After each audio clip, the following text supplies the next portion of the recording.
Jadi kalau kita mau cari tahu cara kerja seorang pelakor itu bisa menggait suami orang, ada satu film nih baru yang kayaknya memang ngasih lihat itu kiat-kiat sihir pelakor.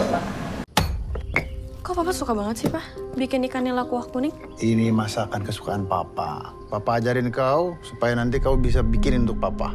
Ini salonnya makin laris nih. The Talkies, Ngomongin film bersama Bayu dan Edward. sihir pelakor karya Bobby Prasetyo, Bobby Prasetyo dibintangi oleh Asmara Abigail, Fatir Mukhtar, Marcella Zalianti, Marcella sama yang jadi anak Neona Ayu. Neona Ayu. Oke, jadi ceritanya gimana Pak? Ceritanya jadi ini satu keluarga ya, suami istri Fatir, dia jadi Pak Edi Hasibuan. Terus Hasibuan? ada Ibu Jumiati, si Marcella. Terus ada anaknya nih, kita sama aku lupa nama. Yang kecil lagi ya? Kita sama adiknya yang cowok, si Jared. Jadi, nah si Vita ini, Marcella Zailanti, ini Jumiati, dia kerja di salon, yang MD kerja, sibuk lah. Sementara anak kecil main bola, ditemenin.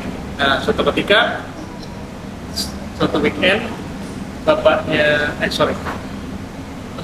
istrinya lagi di salon, anaknya main bola, ditemenin sama kakaknya, bapaknya sendirian di rumah. Terus makanya sakit perut lagi di tempat nonton di tempat bola, jangan kemana-mana. Aku mau sakit perut, pulang ke rumah, tiba-tiba Berbokin nih ya? dengar desah-desahan di dalam kamar. Itu dibuka aja kamarnya, ternyata bapaknya sedang berhubungan dengan wanita yang kita lihat. Terus bapaknya marah, dia masih tahu ibu, sehingga hubungan mereka retak. Kalau bapaknya sama istrinya dan anak cowoknya masih hangat, tapi kalau sama yang cewek udah lah, jadi Vita ya namanya? sama si Vita kan udah jadi agak jauh gitu. Nah terus ditambah lagi si bapaknya dinas keluar kota, dinas ke Palangkaraya. Nah ternyata pada saat dinas di Palangkaraya, bagi keluarganya itu udah cuman kayaknya seminggu yang lalu bapaknya berangkat. Tapi tetangga-tetangganya pada nanya, tetangganya tuh ada Indra Birowo masuk lagi, Pak Edi belum pulang. Belum, kan lagi dinas tadi. Tapi udah 1 tahun kayaknya. Oh, baru seminggu kok kemarin. Jadi keluarga tetangganya curiga ada apa nih gitu. Karena dia udah nggak pernah lihat si Pak Edi dan nggak ada masalah gitu. Karena pengajian akhirnya aku tuh udah ditinggal 1,5 tahun loh sama Pak Edi. Jadi satu keluarga itu gak ada yang bilang? Nggak ada yang ingat. Bagi dia nggak merasa kehilangan. Nah terus gitulah ceritanya, si bapaknya itu punya selingkuhan yang diperankan oleh Asmara Abigail, pelakor ini, yang dia mendalami ilmu sihir, ilmu dari Jawa kayaknya. Digambarkannya Pandito Bagindo? Sabdo Pandito. Sabdo Pandito. Cuman di situ kayak sihir pelakor Sabdo Pandito itu cerita aslinya dari, kan diambil dari podcast ya. Dari podcast yang laris sudah berjuta-juta pendengar. Jadi digambarkan dia berguru pada dukun gitu, dia memfasilitasi entitas lain, jin atau apa, yang menyerupai rati laut selatan, dan itu di laut. Jadi dia mau musuhnya rati laut selatan, bukan kita entah. Disambung-sambungannya gitulah. Di situ dibilang bahwa dia bisa menyerupai Jadi si pelapor ini bisa menyerupai istrinya gitu. Sehingga Di mata di mata suaminya, jadi tuker lah. Nah, gitu. Jadi ceritanya gitu. Jadi berdua filmnya bagaimana si keluarga ini akhirnya mengatasi masalah bapaknya sama pelapor, itulah intinya. Gue langsung punya pertanyaan, Bang. Gue kan belum nonton ya yang nonton. Maksudnya kalau gue sebagai suaminya, gue terkecoh ya bahwa yang gue lihat ini sebetulnya si Asmara Abigail bukan Marcella gitu kan. Kenapa begitu kegap sama anaknya malah dia kasih tahu? Berarti itu kan tahu dia sebetulnya, ya nggak? Iya. Artinya kalau memang gue terkecoh, gue kan terkecoh nih, gue juga nggak tahu kalau itu adalah wanita lain kan gitu ya. Nah itu gitu. Jadi oke, kita bicara filmnya nih ya. Tadi kan sinopsis. Jadi memang gua pada saat nonton film ini, gua lihat emang ini filmnya sebenarnya enak diikutin secara mengalir, mengalir. Gua rasa penyutradaraan Bobby juga oke di sini karena lu bisa ngikutin, dan pada saat poin di mana harus serem, lo serem. Jadi ada beberapa jumpscare yang ya efektif lah, nggak terlalu banyak jumpscare tapi ada. Kan gini sekarang, kita ini film horor, lo emang berharap pure cinema kayak itu filmnya sore ya di luar pure cinema gitu. Lo nonton film horor ini apa lo berharap pure cinema? Mungkin juga enggak, nonton juga nggak berharap oh ini film kualitas award ini film Absolute sih. gitu ya. Gue rasa kalau kita nggak mikirin itu cukup bisa dinikmati, fine aja. Nyari takut-takutin. Jadi secara cerita enak diikutin, terus secara horor ini kan dia cukup oke gitu, dan dia berusaha menempatkan beberapa momen-momen emosional karena di keluarga ya. Tapi again gua di sini yang coba kritikal ya. Jadi ada beberapa hal yang gua nggak suka sebetulnya. Mungkin yang pertama, jadi dia ada CGI. Jadi ada adegan, ada ular gitu, ular yang kita tahu banget ini CGI. Nah masalahnya dia pakai ular yang beneran itu. Atau emang gue nggak ngerti apa itu CGI juga yang bagus, jadi gue anggap beneran. Tapi yang jelas ular utamanya itu kelihatan. Nah itu jadi bukan mengganggu sih, jadi catatan aja. Jadi pada saat gue catatan aja CGI.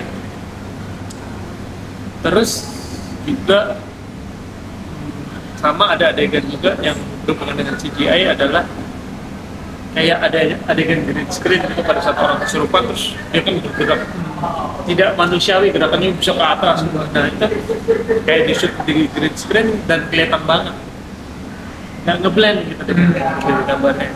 Jadi secara teknis itu jadi catatan buat gue. Jadi anehnya kan gini, ada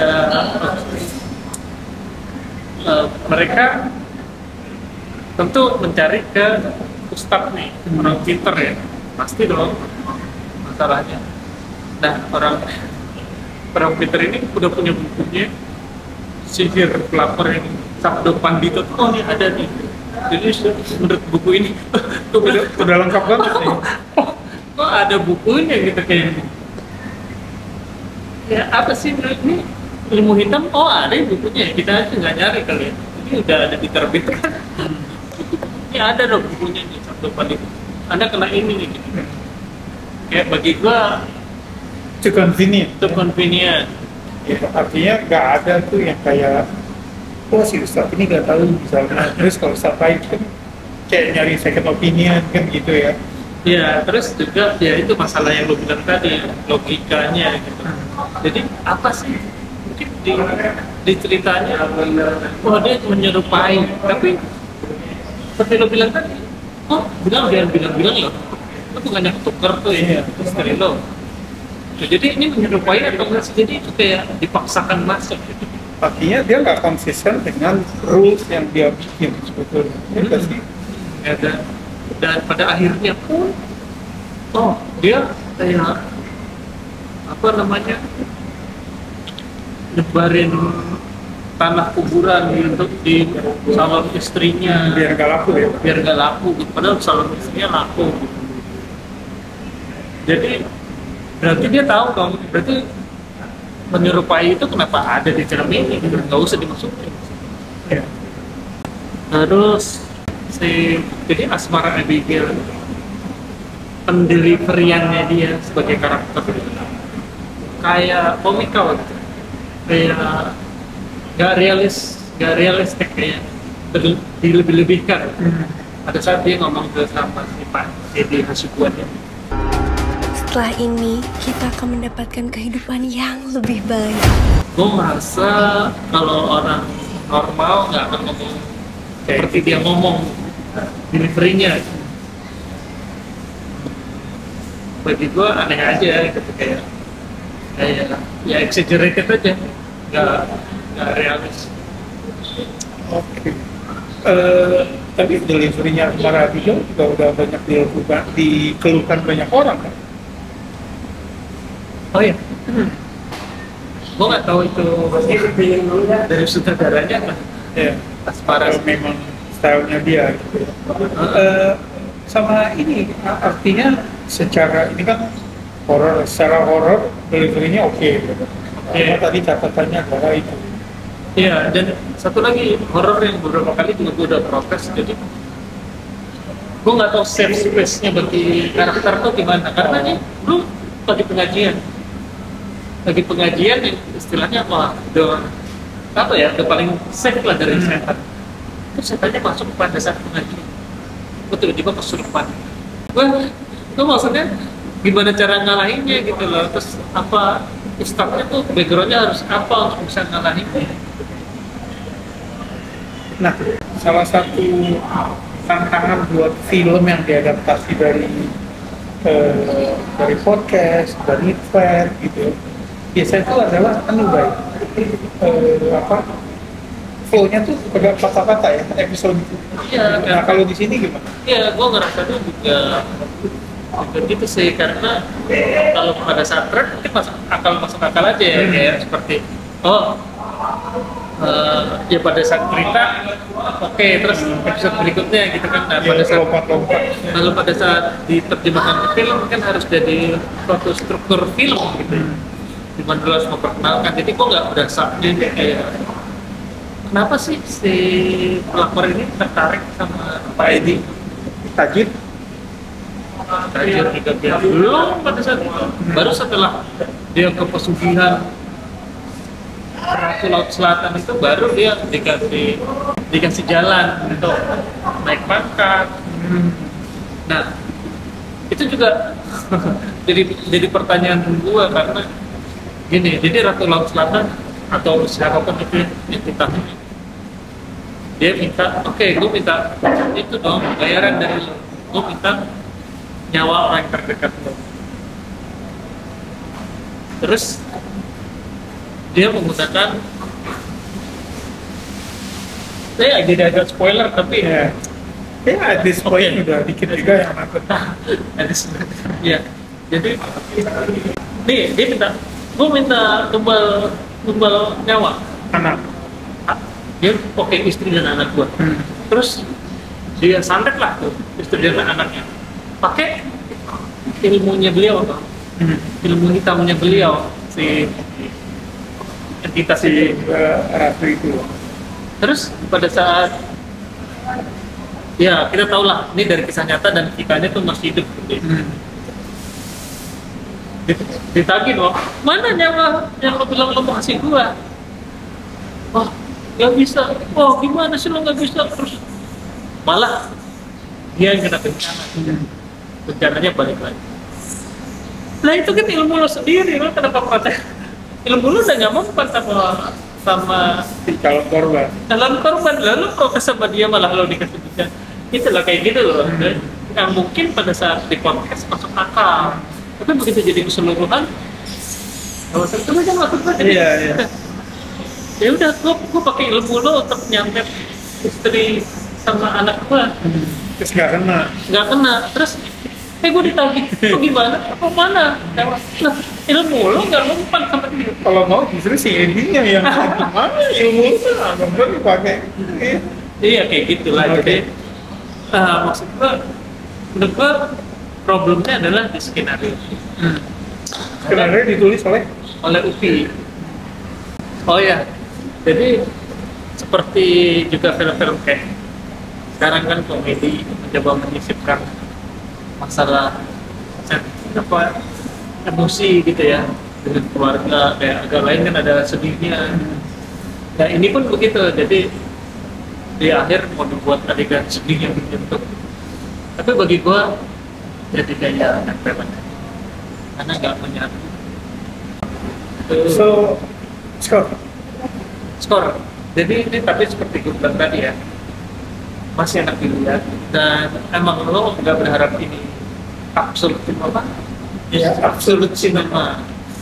Kalau lo masih menonton, cukup enak untuk ditonton. Untuk dapat fight horror aja sih, oke. Tapi gue kasih 6. nah, passing grade gitu ya. Jadi Masih nggak dengan banyak yang komplain ya. itu, jadi segitu banyak komplainnya itu masih bisa passing grade, artinya unsur horornya itu emang bisa menghibur. Bisa. Ya. Oke. Yang udah nonton atau yang udah lihat podcastnya mungkin bisa komen di kita. Masuk akal nggak sih di podcast? Nah iya gitu. Terus apa nih yang diubah di filmnya dari podcastnya? Makasih udah mampir. Jangan lupa like dan share. Sampai ketemu di film berikutnya. Salam.